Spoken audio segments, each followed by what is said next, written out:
So second slide, I would like to put the scope of this presentation of today.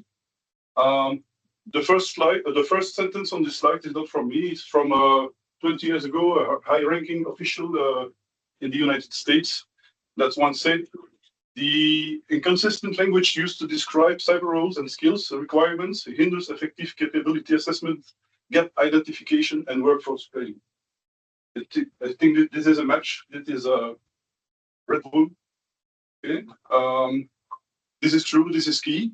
So indeed, when we all use different, when we all speak different dialects, when we all use different words for cyber roles and skills, it becomes, you will agree, very hard to measure capabilities, spot gaps, and plan our real workforce. So by using standardized and regularly updated workforce frameworks, we can better connect what the labor market needs with what education delivers. So, but what if even all frameworks that we use, all taxonomies that we use themselves vary greatly and speak all different languages? That's a real problem. Okay? So with the Rosetta Stone project, as I call it, we want to help HR create clear, meaningful job descriptions for our cyber communities and make visible the skills that are transferable across sectors, so we can build a stronger and more adaptable cyber talent pipeline. So the idea of kind of Rosetta Stone, you know what the Rosetta Stone is, you have it on the picture, came during my activities in both actual position in Cyber Command and the working groups CMIB for Talent and CMIB for Defense workshops at Agoria. So today I'm glad to present you the results of my work and findings. Thank you, George, for this formidable opportunity. So this is the very first time we are meeting. I have no clue, I have no idea how familiar you already are with some established frameworks. So I have to introduce them. So for the purpose of this presentation, I need to briefly introduce at least two reference frameworks. The first one is the ENISA framework, European framework, also known as the ECSF in short. And on the other hand, the American NIST framework, also known as NCWF. And you see in color blue and yellow what they are. So I will begin with the US frameworks. The US frameworks come in two distinct flavors. You have the NCWF and you have the DCWF. They are twin brothers. What is the difference? The one is a civilian framework and the other one is a military framework. Okay? And they both come from the same US government initiative and were designed from the start to cover as well civilian and military cyber needs together. The NCWF defines 41 detailed work roles, and the DCWF takes all those civilian roles and adds extra classified roles for defense-specific operations. The big difference is how they are used. NCWF, civilian one, is an authoritative reference, but the DCWF is mandatory for the whole Department of Defense and drives hiring, training, and evaluation for about 2,025 people. In hiring, training, evaluation, okay, that are the scopes of this framework. So together they create a shared language, a dynamic shared language, so people can move more easily between civilian and military roles, and so joint operations use the same standards for cybersecurity. So for a military organization like mine, we do not really have the choice when it comes to choosing a framework. The DCWF is the only framework I know in the world that is combining civilian roles and military roles. It covers it all. That's its specificity. We don't have such a thing in Europe. Okay. So by law, the missions of Cyber Command, the high-level missions of Cyber Command are protect, defend, collect, and fight in cyberspace. So for obvious reasons, the framework we naturally look at is the DCWF, which is the twin brother, as I already said, of the NCWF. So for a visual reference, when you see these logos above, this is the DCWF, and the green, yellow, blue, and red one is protect, defend, collect, fight in cyberspace.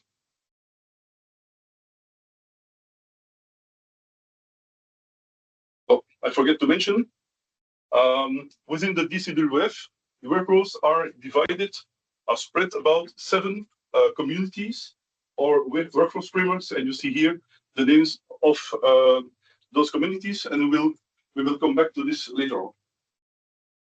Okay, so as far as I know, the DCWF exists since 2017. It was a far older project than 2017. And it evolved a lot. The picture above is as it was in 2017. And the bullets below, data AI, software engineering, were 2 extra communities that were added over time. Okay.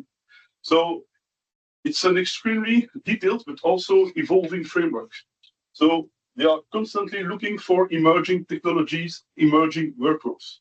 And so in the NATO doctrine, we have a community, electronic warfare, but it's not officially in this framework, but possibly a community to come. Okay, because this community has a job that is very closely related to cyber warfare in cyberspace. So this is important. DCWF doesn't replace existing personnel system, it just overlays with them, providing additional role classification while working within established HR frameworks. So it's a game changer, but you can keep your habits. It's just an extra layer. So while the civilian work roles of the NCWF spreads over 5 distinct categories, they don't speak about communities, but categories in this case, in its latest version. So in 24, there were already 7 categories. They were replaced by 5 ones instead of 7. And as you see, the 5 communities, civilian communities, are narrower in scope than the military categories. So the extra categories the military had are cyber effects, cyber intel, data AI, software engineering.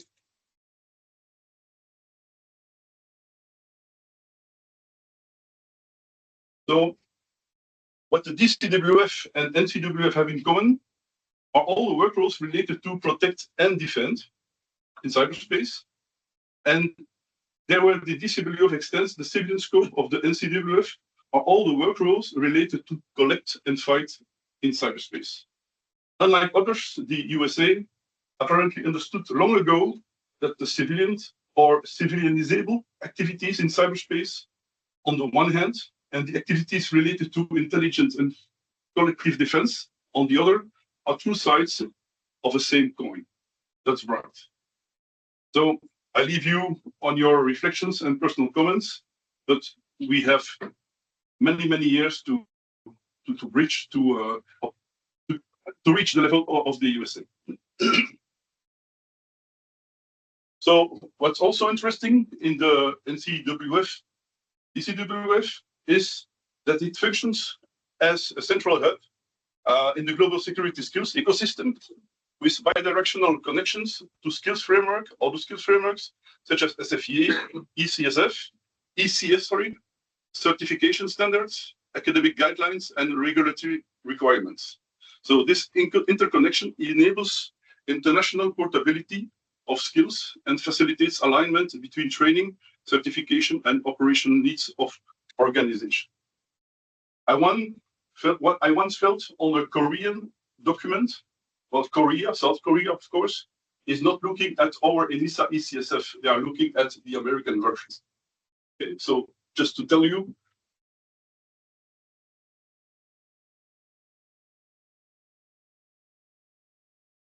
so for now, I just ask you to remember two names and two logos, SFIA 9 and ECSF by ENISA. So this is a drawing from the Department of Labor of the United States.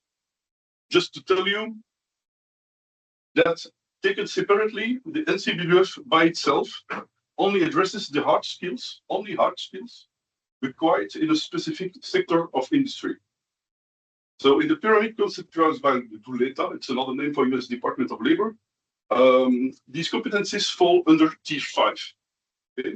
So it's from the more general competencies to the more specific competencies. Okay? So the skills competencies in the NCWF are only Tier 5 in this pyramid. Those skills I'm speaking about are still very generic compared to those of Tier 6 and 7, which deal respectively with the technical knowledge and know-how at the level of the actual occupations, the real work floor at company level. So I now come to the ENISA, ECSF. So the ECSF, developed by ENISA, stands out for its pragmatic simplicity and accessibility. Built around only 12 distinct professional profiles with varying levels of competencies, the framework has purposely designed to serve the needs of small and medium-sized enterprises, SMEs. Okay? Addressing the practical challenges of workforce development in civilian cybersecurity environment. A defining strength of the ECSF lies in its ability to bridge the gap between cybersecurity roles and competencies on the one hand, and the regulatory requirements on organizational responsibilities mandated by the NIST-2 directive on the other. The alignment is particularly valuable for SMEs seeking to understand how workforce competencies translate into compliance obligations and government maturity. By providing clear mapping between job profiles, required skills, NIST-2 compliance frameworks, the ECSF enables organizations to make informed decisions about talent identification, recruitment, capability development, while ensuring alignment with evolving regulatory demands. Notably, the framework is exclusively oriented towards civilian cybersecurity contexts and career trajectories, reflecting its primary focus on commercial and critical infrastructure protection in non-military domains. This civilian-centric design, while a strength for SME adoption, represents a deliberate scope limitation, one that becomes particularly relevant in integrated defense and civil security ecosystems that must address both civilian resilience and military cyber defense capabilities. So this is a pity to me, since we both worlds have to cope with the same concerns and issues. Speaking different dialects as languages, as already said, won't help us to overcome those concerns and issues. As it comes to the famous HR life cycle, and especially the workforce planning things, we all, both the military and civilian world, seek for workforce communities that have the right size, the right shape, at the right cost, and with the right agility. So we share all the same needs, basically. But the question is, how do we get there? Are we doomed to speak eternally different languages? That is where it becomes more interesting, since we all are fishing in the same talent pool. Moving from one of these two worlds to the other should not come at a prohibitive cost. So, as introducing the ECSF, there are two interesting documents published by ENISA.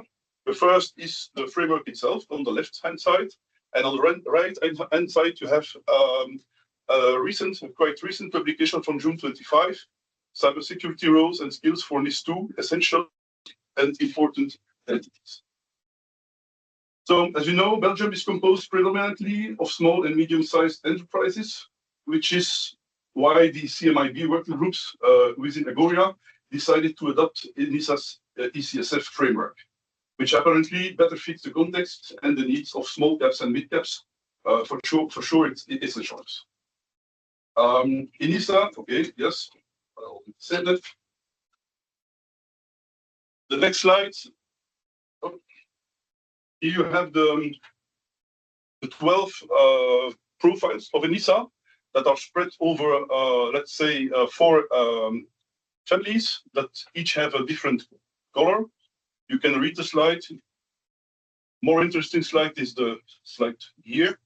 So when you dispose those 12 profiles on a PDCA loop, and according to the lines of defense in cybersecurity, you will find the spread of those rows in those 2 frameworks. The article numbers that you see are references of these 2 regulations. Okay, so you have the first line of defense, which is essential, what is important. Second line, essential, important, and so on. So the slide I'm showing you now is the mapping of the SFIA framework, competency framework, to the 12 profiles of ECSF. What you need to know and understand, so by design, SFIA framework is not just another standalone framework. It's not even a real workforce framework. It's a competency framework intended to be mapped on several other workforce frameworks, okay? Such as the ECSF and the NCWF. That makes it interesting for the work. So here, the added value of SFIA framework is to act as a potential bridge between those frameworks I used in my work.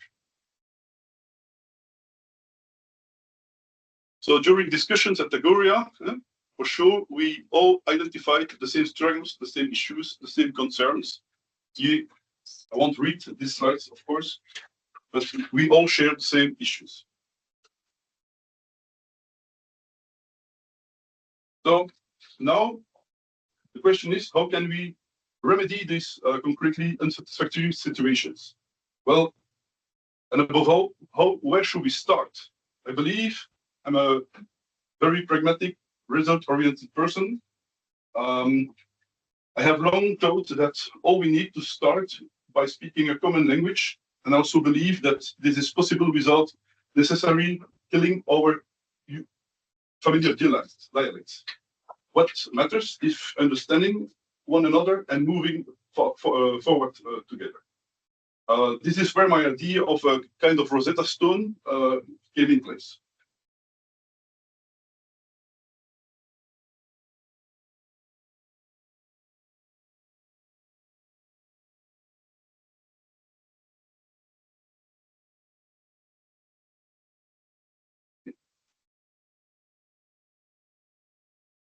Missing some bits, apparently. Okay, improvisation. So, in my opinion, the Rosetta Stone initiative was aimed as kind of proof of concept to determine whether or not it was possible to link every single work rule of the NCWF to each one of the 12 ECSF profiles. So I did it in August 24. I was a complete beginner in the field of AI, LLMs, and so on. I had no paying access to those LLMs, so I did it with small means, and I'm proud to show you the results I obtained. How did I work?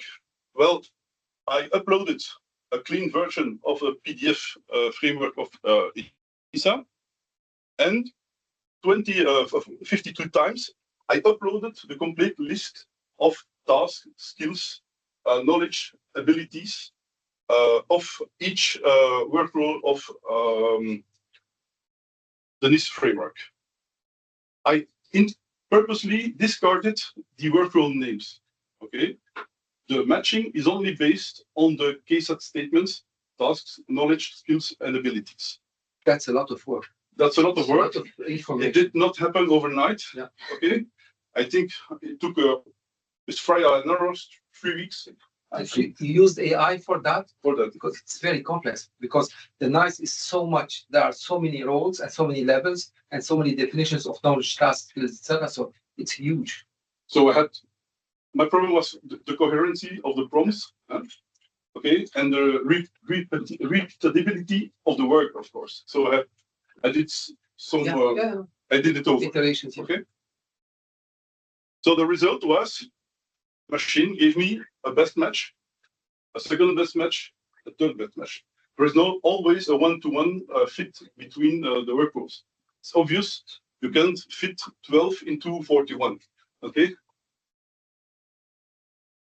So, in general, when comparing roles from different reference frameworks, you encounter different situations. You can have perfect match, more than 90%. You will have shared task configurations. You will have cases where one framework is more specific than the other, or broader than the other, and you have always workflows that never fit nowhere, and so you have different unmatched cases also.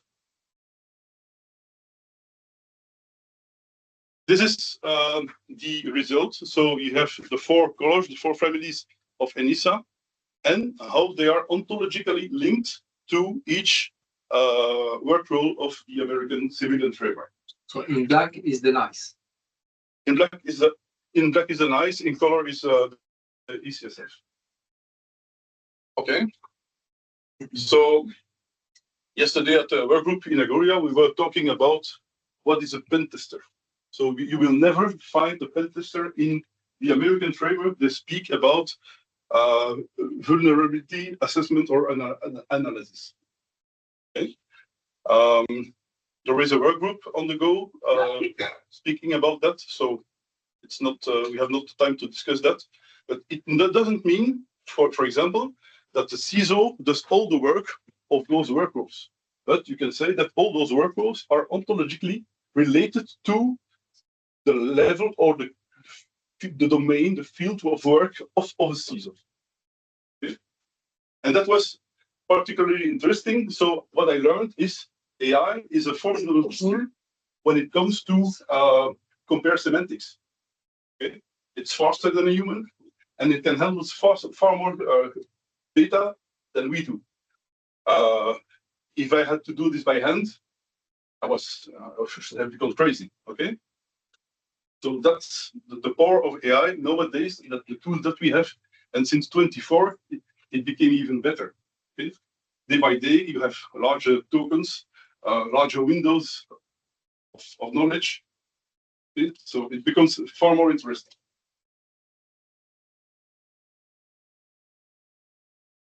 So you see here the Rosetta pyramid. And I give you a single example. So the Americans, when it comes to speak about workflows, they can use slightly different names of workflows between the civilian version and the military version. But they always have a common denominator that is an OPM ID, that's a 3-digit code. So the 3-digit code of cyber incident responder is 531, okay? And you can compare the 531 cyber incident responder of NIST with the cyber incident responder of ECSF. So in this case, it seems obvious, but as already said, I discarded the workflow names not to influence the machine about the names of the workflows themselves. I only consider the case statements. So when you put it all together, you have the NIST framework, you have the ECSF, and you have the SFEA. And you see that those workflows exist at least 4 levels of the SFEA scale. So the SFEA scale is interesting because it's well defined. Each level has a specific definition, what it means, what is the scope of each level, and so on. So it's added value when you combine. Could you please explain what is the SFIA and what are the levels? Because you went very fast on it in the beginning. Okay. So SFIA, I said it, is not a standalone framework. It's not meant to stand against SFEA, It's NCVF. more atomic. It's more detailed, more atomic. What it brings, it is to me. You have a scale. This in the NCWF, and they never speak about a scale of competency of maturity, but in the DCWF they do. But that scale is only basic, intermediate, expert. It's too less. It's not enough. SFEA has finer course scale with 7 levels and with an exact definition. So the first level is follow, assist, apply, enable, and so on. So the more complex you become, the older you get in your job, the more expensive experience you have, the more mature you become on the scale. So it gives you, when you hire someone, okay, I need a cyber incident responder. Okay, but at what level? You won't pay the same wage for a beginning, absolute noob, and someone with 10 years of experience. But basically, they have the same work, they share the same workload. Okay. Another plus of the SFEA 9 is that it gives you a pivot to what they call bodies of knowledge. So you can determine what course you will have to follow thanks to SFEA 9. And you don't find this in the other frameworks. Okay? So the bodies of knowledge I speak about are not integrated in SFEA, but you can find the links via other websites. Okay? So it acts as a hub. Okay?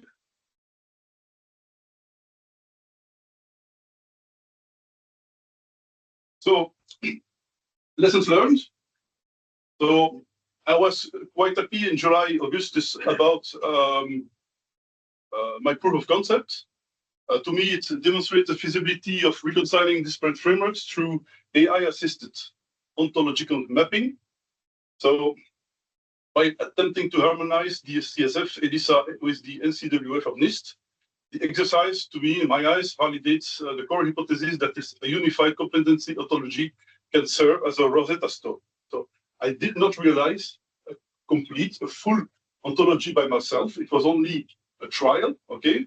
But to me, it indicates that it's perfectly possible since the machines are far more competent than us to handle huge bunches of data very much faster than we do. Okay? So if we have to build an ontology, I think all those frameworks that you see, also the référentiel ANSI from France, are good candidates to integrate in an ontology. So when it comes to bridge the gap between Europe and the USA, to me, we have 3 choices. As already said in the link to George, we take over the frameworks from the USA as is, okay? But it's not easy to gain access because of the geopolitical currently situation, okay? Because not all files are available. We have to reconstruct it by ourselves, okay? Second solution is we follow the same methodology as the US, but we make our own methodology. So a framework that covers the military and the civilian needs together, or we go for an ontology that let us speak our familiar dialects. When you are a SME, you choose ECSF, I can't fight your choice. You are free to adopt whatever framework you want, but we need to build a means that makes it possible to communicate between those frameworks. Okay? And that is called an ontology. So imagine strategic talent management work like navigation. We need three critical instruments to reach a true north. So we need a map, we need a compass, and we need a strategic destination. So the map is a common language on ontology. The compass is the power of the AI to navigate dynamically, real time in all those complex frameworks. And the strategic destination or long-term goal is a skills-first approach. Okay, the coarser you go, the preciser you are, the better you are informed. Okay. So mastering these three concepts, map, compass, and destination, places you at the core strategic talent piloting. The future isn't managing by categories, it's mapping transparent, navigable competency landscapes where talent finds its place and organization finds their people. And I will end my presentation with this nice slide generated by Notebook LM. Okay, on the left side, you have the problem, the diagnosis. Now we have fragmented frameworks, okay, that don't speak with each other. Okay, we mostly recruit on curriculum vitae basis. Okay, but we miss some atypical profiles.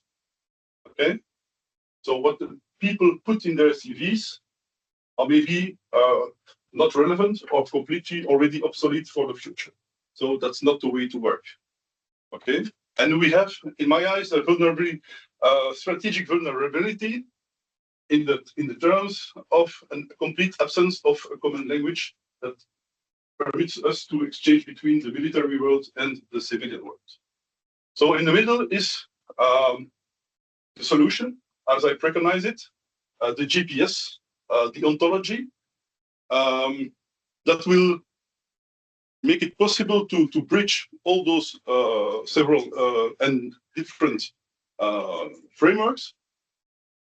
We will be able to map realistic career pathways according to data-driven, okay? And we will have a sovereign talent management, what we need nowadays. I hope this was enough and clear enough. Good morning, everybody. My name is Dirk De Paepe. I'm working for the National Cybersecurity Certification Authority in Belgium. The NCCA is a specific organization within the CCB. Every European country has its own NCCA. That's why CSA law, etc., etc. Not going into detail. If you want to know my link to defense, I was a former Air Force career officer, the Belgian Air Force, of course. So now I'm working on the CCB for several years at the beginning of the NCCA. Now, I was asked to present you something about the Cyber Fundamentals Framework. The Cyber Fundamentals Framework, I developed it, and yes, I developed it in 2022. Why? Because at that moment, NCCA didn't exist officially yet, but we were looking for a backbone of all our activities.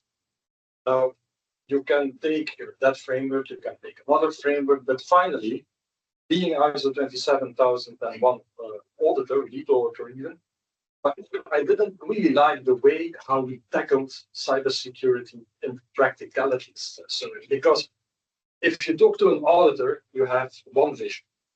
Talk to another auditor, you have a second vision. And not always the same vision. That's a problem. So also for SMEs, especially in Belgium, you have a lot of SMEs. I'm also now at the moment in Ireland, we work very, very close with Ireland.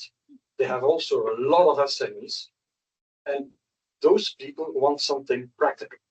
Something that they can understand, something they can work with. Now, cybersecurity today, it's cross-sector. It's not something which is specific for one sector. It's cross-border. And very important also, civil and military are really interconnected.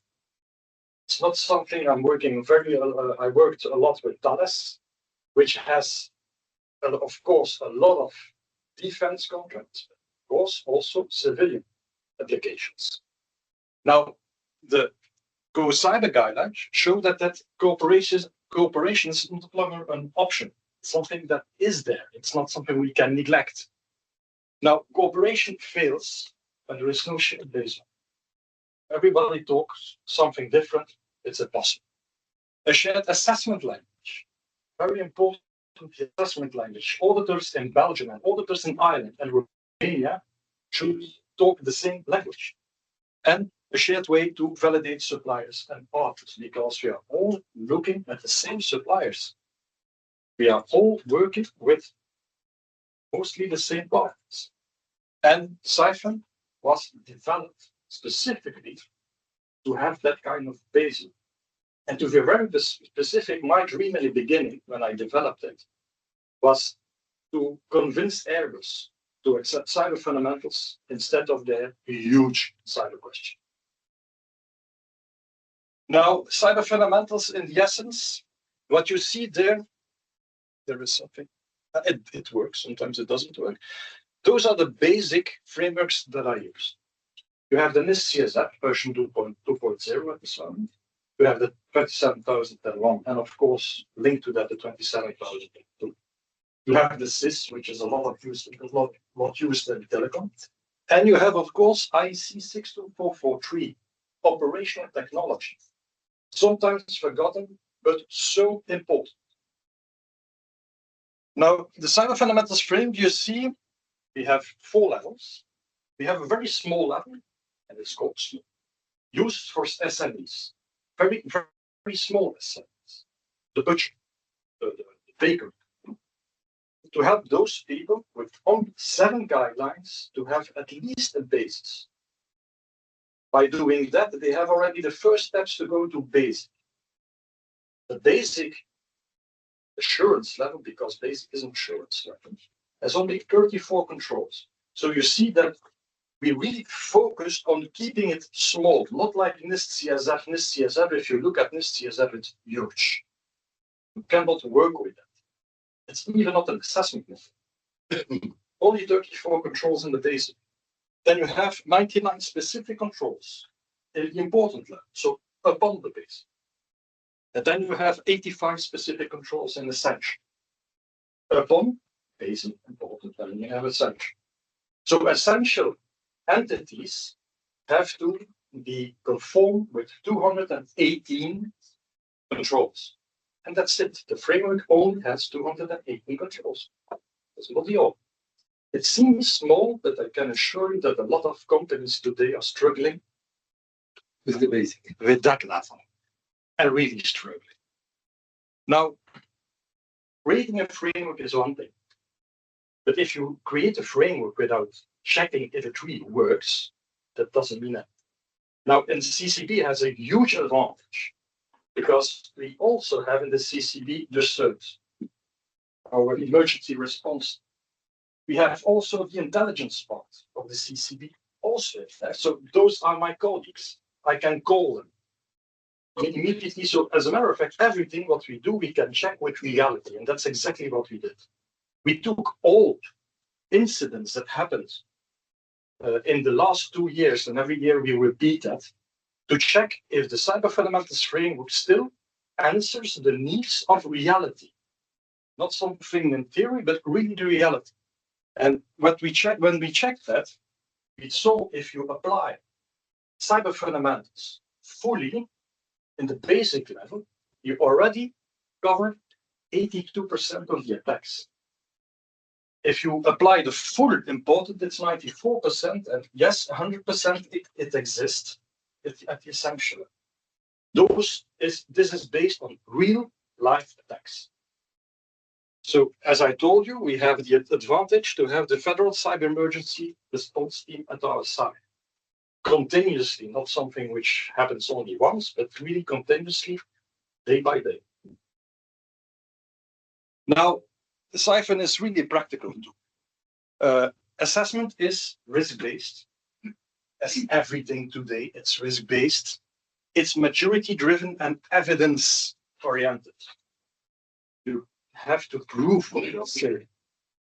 It's resilience building, structured improvement path. There is improvement path, as you see. We are also working with maturity. So there is also proportionality to size, to risk and role of a specific entity. And then for supplier validation, quite important today, shared language for assurance, and avoids the questionnaire chaos that exists. That's something which is really important. So Important to know also, because cyber fundamentals today is a lot of times linked with NIST-2. Yes, in Belgium, a certain moment when we set up the legislation, we convinced the politicians to accept cyber fundamentals as one of the solutions to answer NIST-2. And for once, all politicians agreed on it, and very, very fast, which is quite amazing.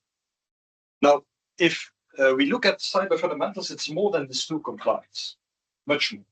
It answers, as a matter of fact, 3 operational questions. Where are we today? What's our maturity today? What level is good enough for our role? Because not everybody has to be essential. It's not necessary. That's really overkill. And can we trust this supplier and that one? So we have to have something in hand to see, okay, is this supplier and partner somebody who can we work with? And I make the reference to the civil defense cooperation needs that you can find in the default.1 that you developed. Now, since 2022, cyber fundamentals became an ecosystem. It's quite big today. So we created booklets. In the beginning, I didn't want the booklets. I was really focused, okay, it's online, that's it. But then you don't know Miguel de Paepe, my CEO. Miguel said, I want booklets. Yeah, we chef. So that happened. And we created the booklets. Now, again, you see Miguel sometimes going on a plane with a big box of booklets. He does it. So those booklets, you can download them. They are for free. So I use the same principles as NIST-CSR. Everything that we create is online for free. And that's especially necessary for our SMEs. They don't have to pay for anything. So that's the base. Those are the controls. Those are the requirements. Then we made a mapping. Being in a lot of roles in my career, the first thing that the CISO wants, but how does this correspond with what I made already? So I created immediately a mapping online. Also for free in Excel. Not because I love Excel, but because people asked me, okay, keep it simple so we can recover it. We can easily import it in our own systems. We have the selection tool, which was not necessarily created for cyber fundamentals. It's more created for the Belgian legislation, but now this one is already copied in Romania.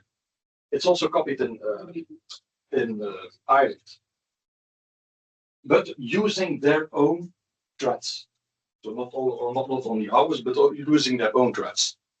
That's for companies or entities to check, okay, what is our risk? And that's a strategic level risk assessment. It's not an operational risk assessment, it's really on a strategic level. We have, as a matter of fact, the cornerstone of cyber fundamentals is the self-assessment. Also an Excel-based thing. I love to have something which was web-based, but it's really the industry that asking at a certain moment, no, keep it in Excel. Okay. We are happy with Excel. Sorry? We are very happy with Excel. Agreed. Now, the self-assessment tool is really the basis, the cornerstone of the whole system when you talk about assessment. So when we talk about assessment by conformity assessment bodies, their input is this tool that is completed by the entity, not by the conformity assessment body, of course, no. But it's completed by the entity. Then we have a lot of templates, policy templates, for free. So if you are an SME, you need something, you can take them offline, online, you can adapt them a bit, and there you have your policy. We are going to develop it, now it's for basic level, we are going to develop it also for important and for essential level. We created the cyber fundamentals labels.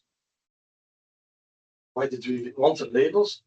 Well, it's for the supply chain. So if somebody in the supply chain wants to prove that they have a certain level, they can use a label. So the whole assessment working method behind the labels is different from the assessment methodology we are using for having a presumption of conformity to NIST-2 in Belgium. It is a little bit more easy. So yesterday also I gave a label to a very big entity in Belgium to say, okay, you are compliant with CyFun, but they didn't use the cyber fundamental self-assessment, they used their ISO 27001 certification. So we made it as flexible as possible to give the suppliers the possibility to use what they already had, to use where they already invested in. And then, of course, Excuse me, how often you verify this? So, because the life is changing, the companies are changing.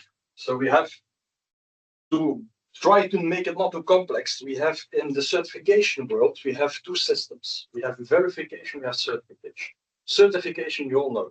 ISO 27001, you all know. It's a 3-year cycle with every year a follow-up audit. Verification we use for basic and important lab. That's only valid for 1 year. So if an entity wants to have his verification valid, well, you have to redo it every year.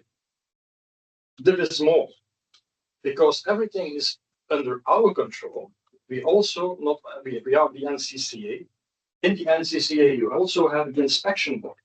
So if an incident is happening in Belgium, they talk to us. We can look into the whole system and we see, they should have been cyber fundamentals important lab. Why did they have an incident? Then we can send out our inspection to go on the floor in the field to check.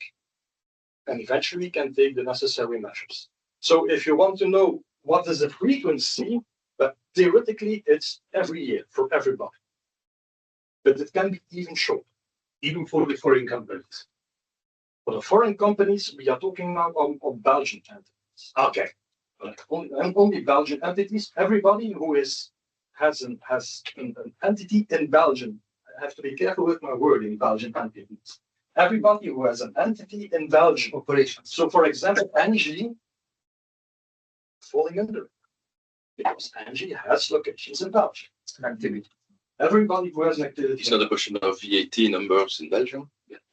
That's easy. Eric, when you mentioned, Dirk, when you mentioned that you certify them, you just certified one organization.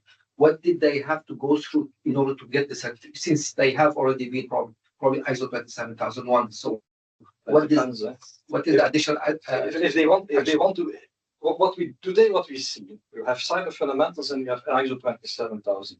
What we today really see is that some huge companies in Belgium dropped at 27001 and stepped over to cyber fundamentals. Why?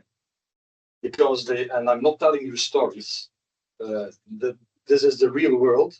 They checked, they had an ISO 27001 for years. They applied cyber fundamentals and they saw that they had a huge amount of gaps that were not even detected in an ISO 27001 audit. That's because cyber fundamentals is very, very focused. We have 34 controls that you have to respond to. And in addition to that, if you allow me, the cyber fundamentals is transparent. You have access to all the data, as you mentioned, while the other one you have to pay for every version that you distribute. So that makes a huge difference, in my opinion. That's specifically for SMEs very important because the cost is huge. I don't have anything against consultants. I was a consultant myself once, but the reason why we put everything online for free is because of the cost. When you have small companies, it's really the cost is very, very high. That we have to limit. If we want to have everybody on the same level on cyber, you have to do everything possible to help them. And that's our role. That's our mission. Legally. So if you want to know the different steps for certification, as a matter of fact, it's like a 27001 certification. It's the same principle. For verification, it's a little bit smaller, but the principles are the same. So they have to fill in their self-assessment, to have to provide a self-assessment to the conformity assessment body who has an accreditation. Accreditation today is only done by BELAC. It's not in nobody else, but I'm coming back on it later on. And once they have the accreditation, they can work with it. So what they are doing today is they go then to the customer to check two things: documentation and implementation. Documentation they can do eventually off-site, but they have to be at least 1 day on-site. They have really to see what's really happening in reality. That, of course, when I'm not now, I'm talking about 1.5 days of being the audit time, which is for very small companies. The bigger the company, the more audit days you have, of course. So the CyFun conformity assessment scheme is something we developed together with BELAC. It's under accreditation, so the whole system is under accreditation. What does this mean, accreditation? That means that when you do something here in Belgium, it's accepted everywhere in Europe. That's very important. That's one of the steps we are using to go further and further with the system, and you will see it afterwards in my presentation. It's really it's really growing bigger and bigger and quite fastly, faster than we even thought. Everything is fully publicly available on this address. Now, that's what I told you already, a little bit, but more the different levels. This is the architecture of cyber fundamentals. And this will stay like this. So we start in the 2023 version. We have a 2025 version on the market since the 1st of October last year. And then, of course, we have transition period. What is important to see here also, you have the requirements which are supported by implementation guidance. So you have in the CyFun 2023, it was small. These were really the first steps.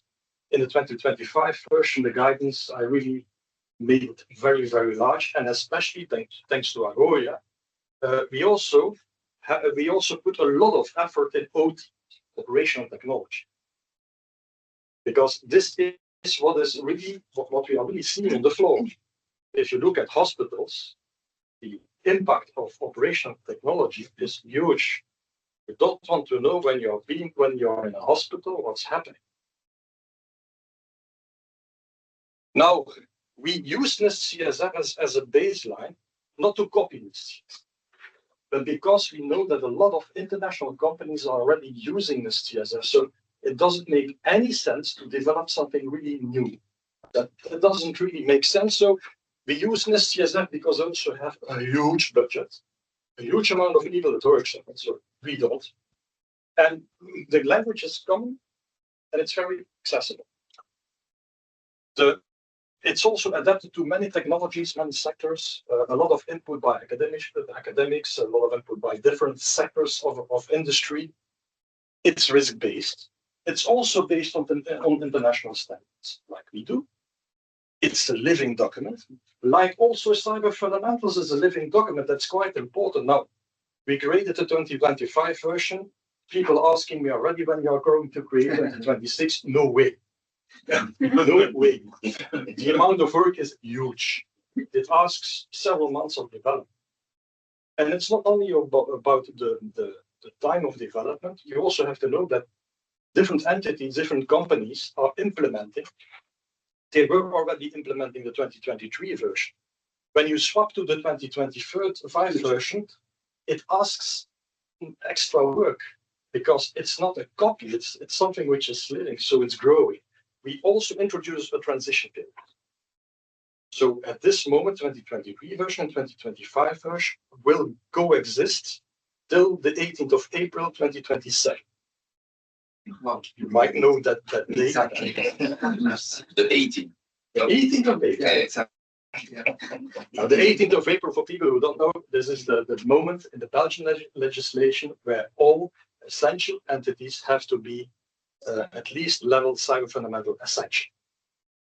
That's the legal date. That's the reason why I took it. Okay. What you also see, we reuse the different functions of NIST-CSF.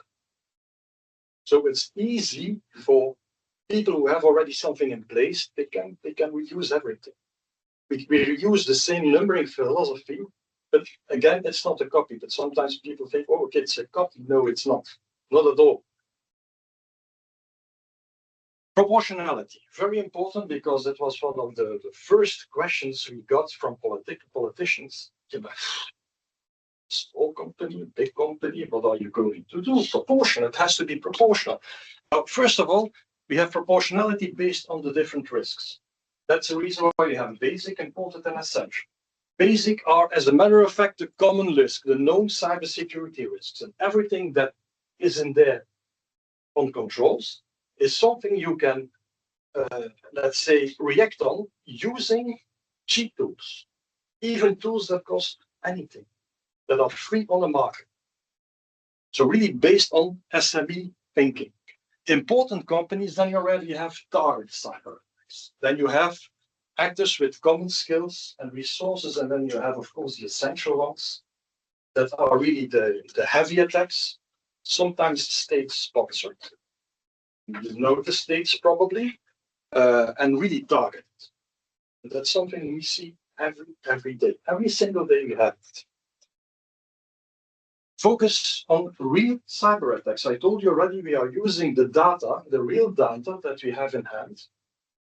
And because I'm only going to take one example, MFA. MFA is still one of the major possibilities for a hacker to enter a company. So we knew that because we see it every day in real life. So we made it also a key measure. And a key measure for the Cyber Fundamentals framework is, like it says, key. You cannot skip it. You have to do it. There is no possibility to say, okay, the risk from me is low or the risk is high. You have to do it. No question about it. And then, of course, you have the maturity level evaluation. I didn't invent anything. We use the CMMI as a basis. It's the same philosophy as the CMMI. The thresholds that you see there were developed, were discussed with industry already in 2022. So it's not something we invented ourselves completely. No, we put it on the table, and everything what we do today, and already since the beginning, was discussed with industry and with all the stakeholders. So it's really, and that's very important for cyber fundamentals, and that's different to the NIST 27001. Everything what we do is supported by the industry. Industry says, okay, we can live with it.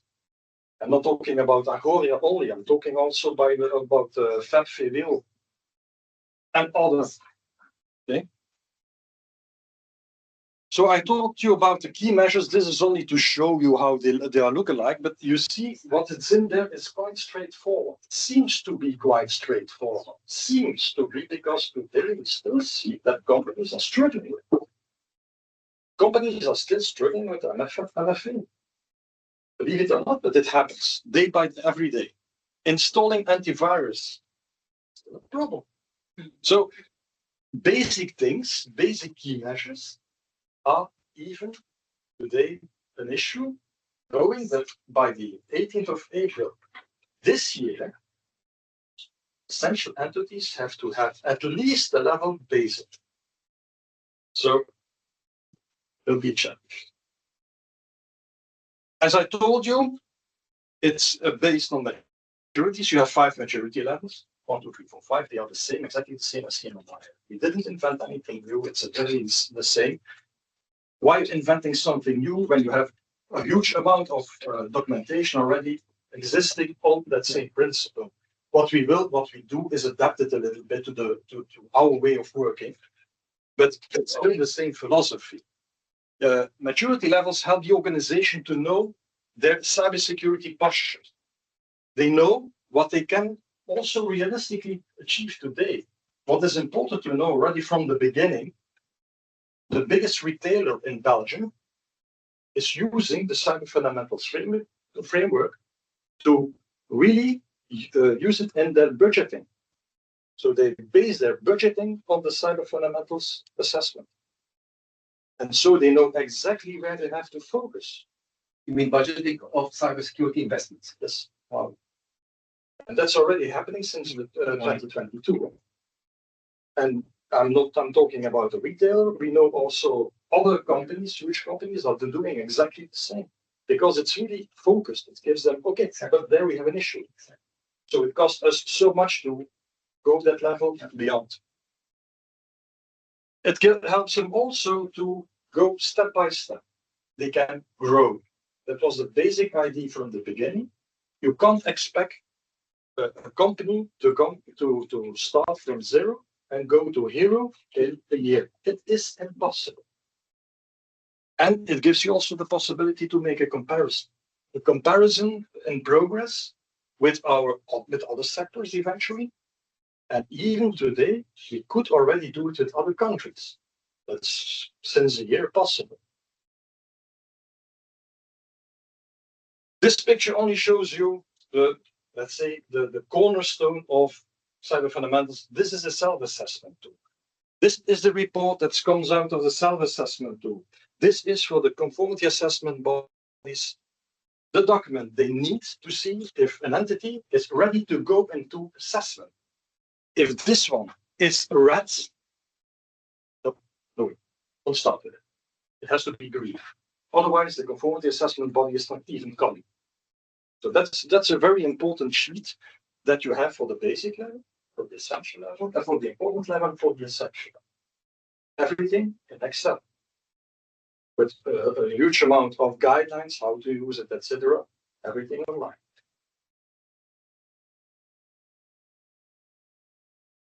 Now, it is accessible, as I told you, conformity assessment. One question with your slide just before. Can you come back, please?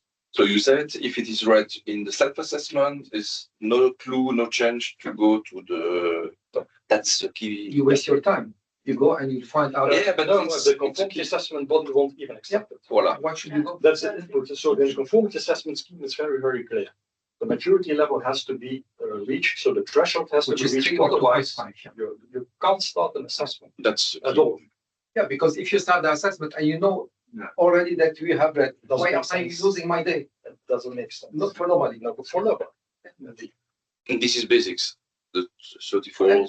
Just No, just for Just to promote for basic, SMEs. for important for Yeah, I know, but yeah, for basics. basics. You Yeah, indicated there earlier. are SMEs with essential. There are SMEs going for essential because they decided themselves. But the pictures is the 34. This one is for important, Important. but it's so free online. Erik, you can download it. Just to be sure I understood your slides. Now, important there, conformity assessment bodies. Why did we do that? To be honest, Belgium is a small country. The NCCA is a very small entity. It was impossible for us to do exactly what the Germans were doing or would do. There are, I think, there have been more than 100 where we are with 10. And when you see the specialists, I'm a little bit on my own creating this piece. So the comparison is very difficult to make. So when we look at it, we thought, okay, we are going to use a supervision model, meaning that we are going to use what's already in the field, the conformity assessment bodies. They are already doing that job. They're already having the auditors on ISO 27001, okay, but we can perform them through the cyber fundamentals. It's not a problem. That's not a huge difference. So independent conformity assessment bodies that are working under accreditation, and for the Belgian legislation, they also have to be authorized by us, but that's specific for Belgium. But independent COPs under accreditation will also be used in Ireland, will also be used in Romania, will also be used in Malta. Coming back on that later. It's a comparable maturity, same scoring across sectors and countries. So we can really have something where we can look at. Shared baseline for cooperation. Common supplier validation, very important because we are discussing now with Italy, we are discussing with Spain on how we are going to tackle the supply chain. And then it supports continuous improvement, which is aligned with the Co-Cyber Guideline number 7. Improvement is also the basis of ISO 27001. So the same idea is always coming back to the PDCA cycle that Carl already showed. It's also in here. It's not different. Certification under accreditation, and what's here is very important. Accredited ones is accepted everywhere in Europe, and even abroad. And I'm talking about, especially in Asia. For example, in Singapore, the Cyber Fundamentals Framework is used. What do you mean by accredited? Are you talking about accredited company or accredited certified? Accredited conformity assessment body. Okay. So you have accreditation, you have certification. A lot of people don't know the difference. Yeah. And they are mixing with two terminologies. It's really completely different. a certification body gets an accreditation to do his work, to do its certification of an entity. The accreditation is done by a national accreditation body. In Europe, by law, you only have one national accreditation body per European country, which is different, for example, from the States, where you have multiple accreditation bodies. In Belgium, you have only one, BELAC. In the Netherlands, you have RVA, COFRAC in France, DAX in Germany. So you have every time one single accreditation body. And we have an advantage because we are really working very close to BELAC every day. And we have, by this means, we have directly access to everything what's happening with other accreditation bodies. So we have really a huge network where we can discuss, where we can check, okay, this accreditation body is doing that in that country. Is that okay? What is the relation between BELAC and IAF or ELAC, for example? IAF is there. Okay. BELAC is there. You have IAF, you have European accreditation, and you have BELAC. Okay. That is the real. And all of them accept each other. Yeah. All right. How many do we have accredited bodies in Belgium? Only accredited bodies. Yeah. I don't. Honestly, by heart, because I saw one. You have the 27,001, you have 9,000, you have 45,000. Because I remember that one of your press releases, you mentioned that it was 1 year ago. We have just the first accredited body. Yeah, that's for CyFun. For CyFun fundamentals, accreditation, today we have 2 accreditation bodies that have really the accreditation. Who are they? Could you mention the names? That's probably you can find them on the homepage. Yeah, you can find them on the homepage. Yes. What a work in the French part of Belgium. Yeah. And you have brand compliance now today in Flanders, but they are going to open an office in Wallonia also. Okay, of course. Yeah. Others are in the running of their accreditation. So also what we do, and that's something really specific in Belgium, because we have the knowledge. I'm also working for BELAC as a coordinator and as a lead auditor for BELAC. My two colleagues in the NCCA are working as a technical auditor. So it's a very close relationship. The reason, resources. There are not that many auditors in Belgium available, so we have a limited number of resources. To be accredited, you have to apply the ISO 17021-1 certification for 17029 for verification. Okay, all right. So it's the same. Yeah. So there are 2 different ISOs that we have to use for verification for certification. Yeah. That's the same for ISO 27001, where is the 17021-1.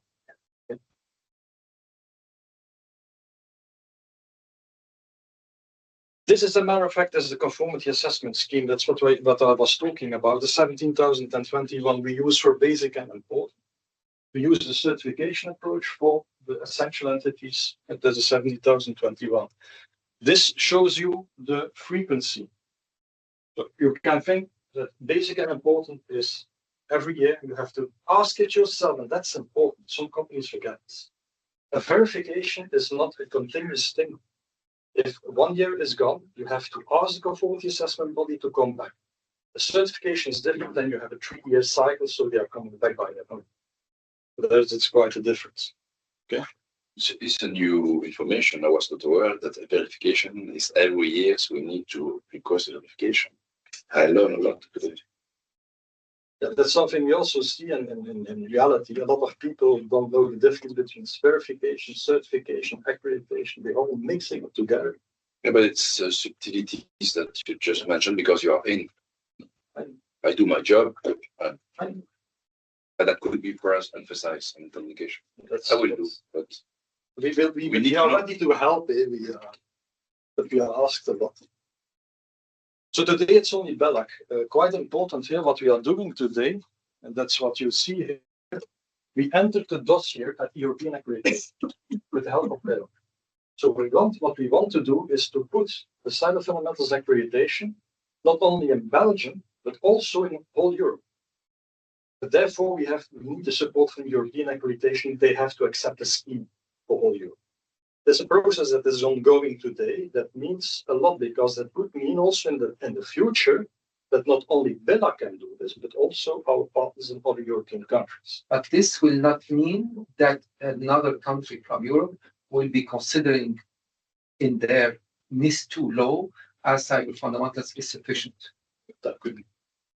They may or they may not. They may not. They may or they may not. So, for example, but I cannot talk about things that are not yet there. Yeah. But for example, Ireland has for a full 100%, even a 200% chosen for cyber fundamentals. Yeah. There is no discussion about for them. They are really also investigating to put it in their legislation. Yeah. Romania has for a full 100% chosen for cyber fundamentals. Malta also.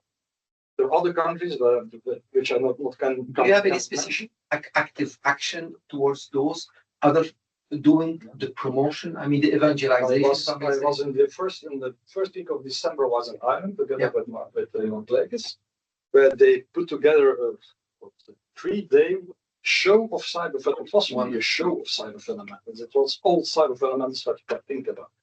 It was huge. Dirk, with whom you talk when you are in those countries? What is the body that is? That's, as a matter of fact, the NCCA counterpart. It often has another name, but it's always our NCCA counterpart we are talking about. So what I also did at the beginning of December, I gave training to my NCCA colleagues of Ireland.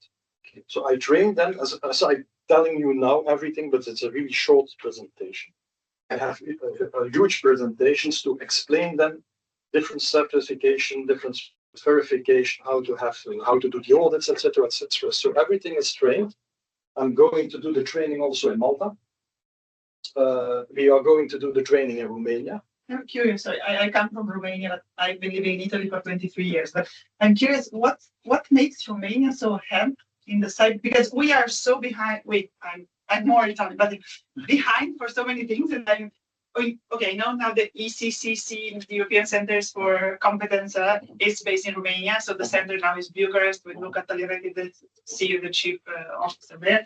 But I'm curious. Now you mentioned Romania, one of the countries together with Ireland. Ireland, I know, is ahead, but Romania, so what is it according to you that makes Romania being so ahead in this cyber? I think the simplicity of cyber fundamentals. The accessibility of cyber fundamentals for them was key to jump into it. It's much more tangible than a 27,001. For example, in Croatia, they really based their whole legislation of NIST-2 on cyber fundamentals. It's a choice they made. I'm not very in favor of this kind of choice, because as a matter of the difference, what we did in Belgium, cyber fundamentals is kept out of the legislation. If you read the Belgian legislation, we are talking about a framework. Yeah. We are not talking about cyber fundamentals. That's for a reason. We did that because as that we can let evolve cyber fundamentals without every time again going to the politicians to ask permission. You don't have to ask permission to the politicians. Anymore. This will also allow you to have ISO accepted, continue to be accepted as well. This is in the law. Okay, this is the law. You have 3 possibilities in the legislation, and one of them is ISO 27001. And the 2 others, cyber fundamentals. The 2 other cyber fundamentals. You can also ask an inspection from us. Don't do that. Yeah, please don't do it. Yeah. It's not because we are nasty, but we have. You are, that's not the reason. I'm joking. No, I don't want Dr. Lunders to hear me. The reason behind is that if you're going for a certification, you have something like a minor and a major non-conformity. And you have a system of non-conformities. We cannot do that when we are doing an inspection. Yeah. When we are doing an inspection, yes or no? Okay. It's not according to the Belgian, according to the legislation. So we can fine you. That's not something that you want. So the possibility is there, but why should you do it? Yeah. Don't do it. Okay. Thank you. Now, there was some cyber fundamentals 2025. Quite some changes. People thought, okay, it's changing the date. No. The framework structure is now fully aligned with NIST-CSF 2.0. a lot of industry, a lot of people asked us, yeah, when you are going to adapt this, etc., etc. CyFun 2025 was the answer. We also took a lot of things in the framework that were evolving since 2022, so only 2 years as a matter of fact. But a lot of things changed a lot. So we included that in the framework. So governance and management involvement, which is also in this too. You also have to know cyber fundamentals existed before NIST-2. So we never created cyber fundamentals with NIST-2 in the back of our head. If that fact, the governance and management involvement, you added it also to compensate the gap with ISO 27001 that has It has the domain 1 and 2. Yeah, it has something in it, but not that specific. Yeah. Not the board level accountability is not in ISO 27001. Yeah, it is in cyber fundamentals, and it is also in NIST-2. Yeah. In 2020, in the 2701, it's very vague when they talk about the domain 1 policy, a domain 2 organization. I mean, I have many people who are implementing ISO 27001 and start implementing copy-paste policy, but that's not what policy is about. So it's a complete misunderstanding. Exactly. And a complete waste of time. That's also the reason why cyber fundamentals was created, to make sure that what we ask is clear. Yeah. Everybody understands what we want. Yeah. Supply chain security, of course. Supply chain is very, very focused on cyber fundamentals today, which is absolutely normal. Operational technology, as I told you before, there are really controls in it that are there because of operational technology. A lot of guidance is also put it in there because of operational technology.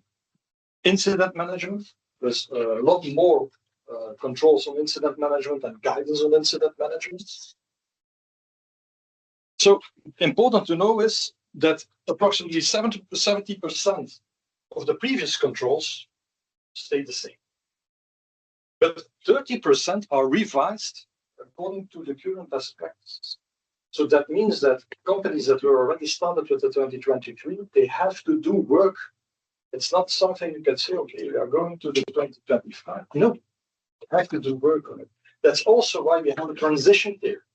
We don't ask companies to switch from one day to another, from the 2023 version to the 2025 version. This is not possible. So the 18th of April, what will be if people have invest on the former version and they're ready for the 18th of April and then say, oh, sorry, we have another. What we do today is we tell everybody start with the 2025 Yeah, version. It doesn't make sense to go to the 2020. Anyway, yeah, but if they have already invested. Yeah, okay, but then they have to. That's a normal system. If you take that 27,001, if the 27,001 is changing from one version to another, you also have a transition. Yeah, you have 7 years. And when you think of it, no. It's going quite fast, and at a certain moment, the accreditation bodies force the conformity assessment bodies to swap. Yeah, exactly. That's exactly what we are going to do here also. That's also something we already initiated today. So there are the two conformity assessment bodies that got their accreditation. They are already audited against the CyFun 2025. But you have to consider that every organization implementing any protection have to revise it every day. So that's normal. I mean, what is new in it? Nothing. Considering that I was certified 5 years ago and I'm still okay, come on. That is not possible. Threats and vulnerabilities are changing every day. So exactly. Which means that you are helping organizations, forcing them, pushing them in the back to be up to date. Come on. That's what we try to do, yes. Also improved is the auditability. Very important is that the framework is understandable not only by the people that use it, but also by the people who are doing the audits. Something we have to really avoid by any means is different interpretation by auditors. And that is exactly what we are doing today. So the advantage we have, I myself and my 2 colleagues are fully involved in every audit happening in Belgium, not only the cyber fundamentals, but also the 27,001. So we see what's happening in the field and we can steer the auditors and say, no. You have to do it like that. For that, I created something called clarifications on the conformity assessment scheme. So everything when we see something which is not quite good, in the way of auditing, I create a clarification that conformity assessment bodies have to follow. So that's not something free, they have to do it because otherwise they lose their accreditation. So we have quite a big stick to use. And that's a transition period that I was talking about. You have clarification for the certification body. Yeah, it's on our website. Just to understand. It's on our website. So everything which also the conformity assessment bodies, if you go to the CyFun.eu, you have CAPS, and there you find everything that is used for the conformity assessment bodies. We have management and governance controls in cyber fundamentals. Management controls are there specifically because we are using certification. Certification 17021-1, and there you need the management controls for. That's something which is specific. We couldn't do otherwise because otherwise the system couldn't get accreditation. The controls that we were using there are coming from European requirements, European legislation, because you have to know that cyber fundamentals is the backbone of every European legislation that is implemented in Belgium. So we are not using it only for this tool, but we also will use it for the CRA. We will also use it for the digital identity wallet. But everything what you can think about, there we use cyber fundamentals for, because cyber fundamentals is a horizontal framework. And what we are doing with the sectors in Belgium today, we say, okay, you have the cyber fundamentals framework as a horizontal baseline. If you need specific requirements, you can add them in a vertical way. And that's what's happening in the nuclear sector. So they, even by law, they put it in a royal decree.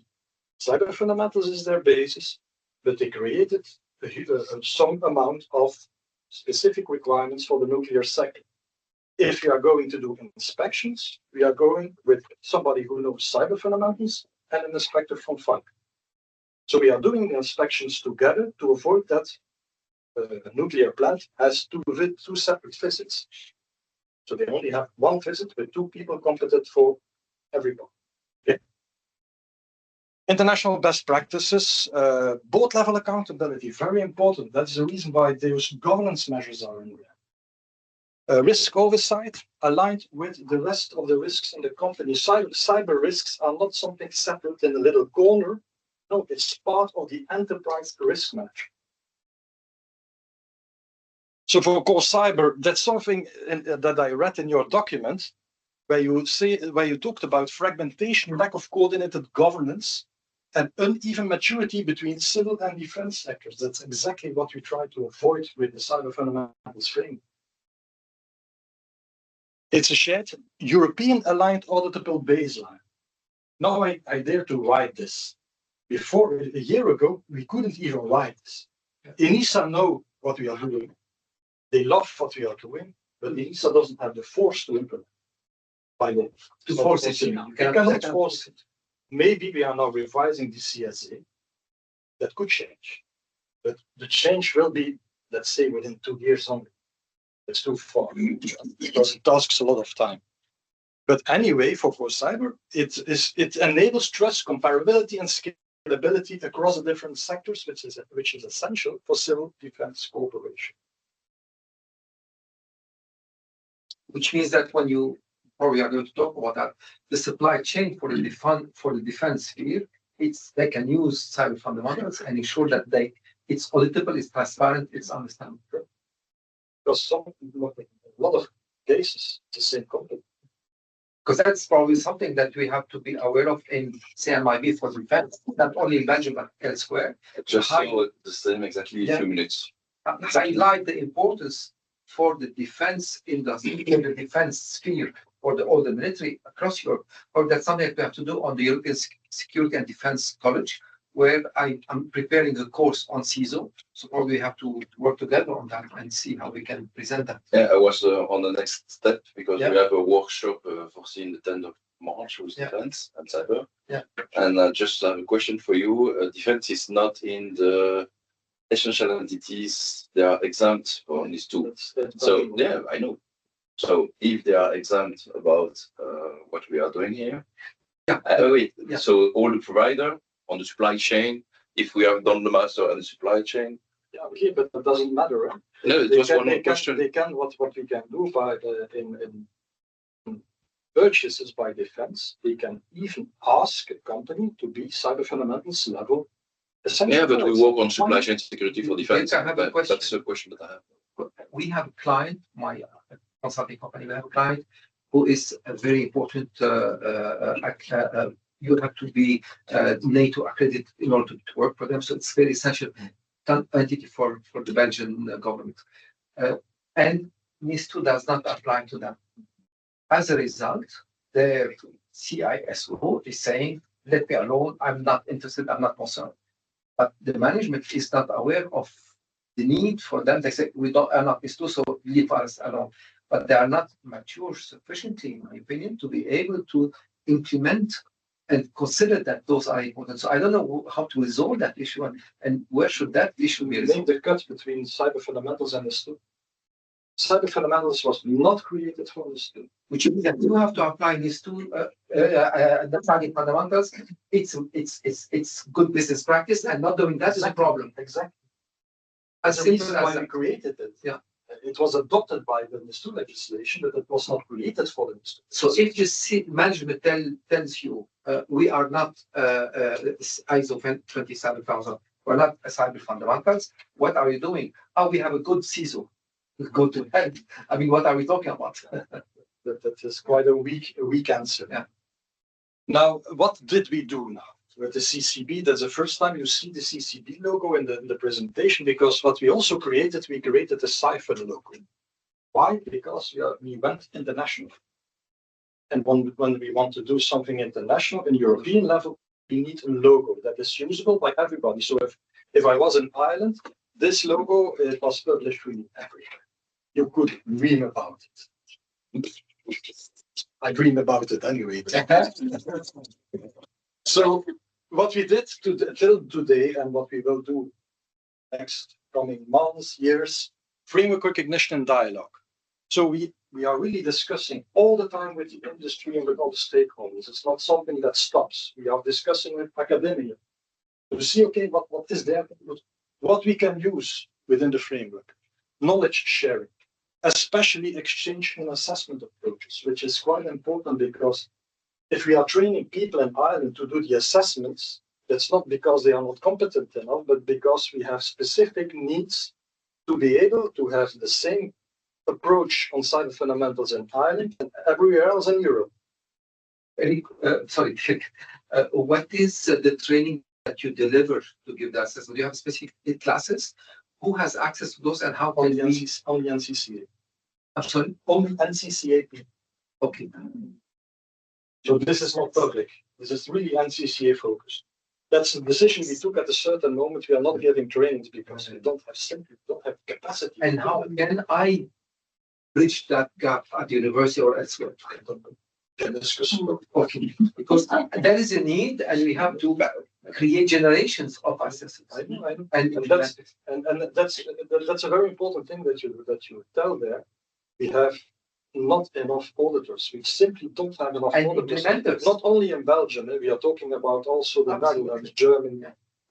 Everywhere we have not enough. We have a lack of auditors, and that's a huge problem. If you see the team that is working in Belgium and all this, it's small. It's really small. If you look at the team in Billac, small.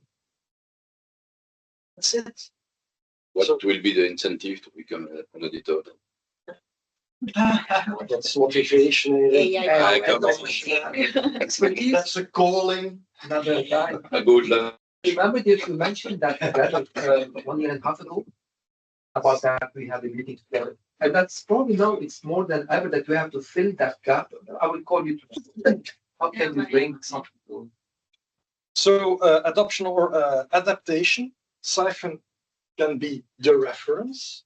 For some countries, it will be the inspiration, because with some countries we have discussion on common understanding. For example, in Italy, they say we have some problems to really copy it completely. So we have some adaptations. We have the same in Portugal. But that already tells you that other countries are really looking into it to try to use it also the same way. And mutual trust building, the comparable assurance expectations. We are really sharing knowledge every day. For example, yesterday I created a new guidance document on how to approach groups. One of the problems we also have is that we have groups, not only small entities, but also multinationals, but how to approach them. So I created a guidance, I sent it to Ireland, and I asked them their opinion. That's the way how we work. So we share knowledge and we make something which is applicable for today the 4 countries, but that can be for whole Europe. So if you look at GoCyber and you look at cyber fundamentals, where GoCyber calls for transferable, scalable, and harmonized practices, but that's exactly what cyber fundamentals is doing. And it's ready to use. It's there for free.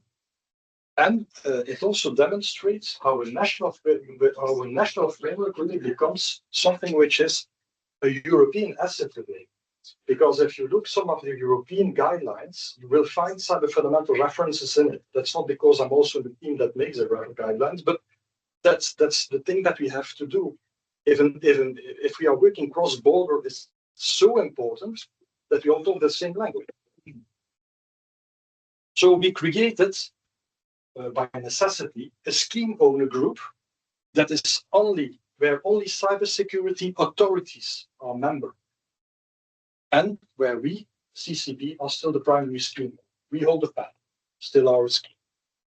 You see there when you're eligible to be a scheme owner group member, so no commercial entities are in it, something we don't accept.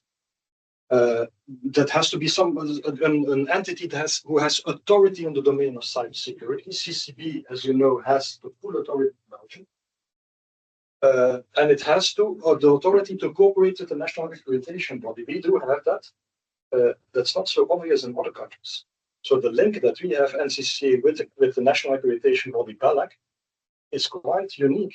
You don't see that in other countries, and Ireland also see that the same approaches are taken now. They also have some obligations, of course. To summarize this one, what the obligation is, we share knowledge. What we do, we share it with each other, and we publish it also on the CyFun.eu website, so everybody can use it. And that gives the advantage, everybody uses the same. Then we have in the stakeholder group, the accreditation bodies and the conformity assessment bodies, of course, and the users. And if we look what we have today, but you have the scheme owner group today, 4 countries. Belgium, of course.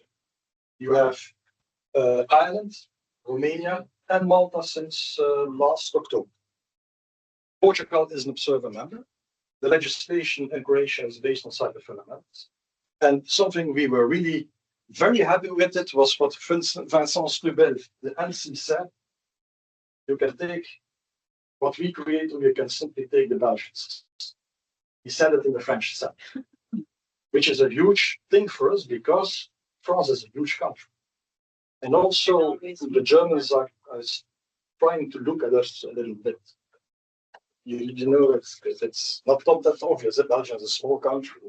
But everybody is looking at us to see, okay, they already implemented it. It's working. It's supported by industry. It's supported by the services. Why should we invent something new? Do you think Estonia should be a candidate to adopt this? Estonia. Yeah. Are you talking to them? Yeah. Dirk, any contact with outside countries, non-European countries? We try to avoid this. Okay, okay, that's all We right. try to avoid this. Geopolitical reasons, for example, we are not really. I'm telling you now, NIST-CSF is the basis. I don't want to have NIST-CSF really on the focus. Yeah, this is a European system. So, and especially the changes last month and so makes it more necessary to have this is our own system. Yeah. And for one other reason or another reason, that there is a US company who is using CyberFun. Wow. You mean they are promoting it? Sorry? They are promoting. They are using it. It's used as a building block outside in this too. So we are using it in all kinds of legislations that are coming to us. And see there the digital identity law, the MSSP, CRA is all using cyber fundamentals as a basis. Growing that CRA, we are developing it together with the joint. So, conclusion. Cyber fundamentals supports two strategic purposes. It's a concrete tool for assessment, resilience building, and supplier validation. Today in the civilian sphere mostly, but can go beyond. It's a proven national framework that already functions as a European cooperation enabler. And I would like to conclude with this phrase, with this question. If civil and defense actors increasingly depend on the same suppliers and infrastructures, can we afford not to share at least one common cybersecurity baseline? I think this is the conclusion that we have to make from this presentation. Thank you. Wonderful.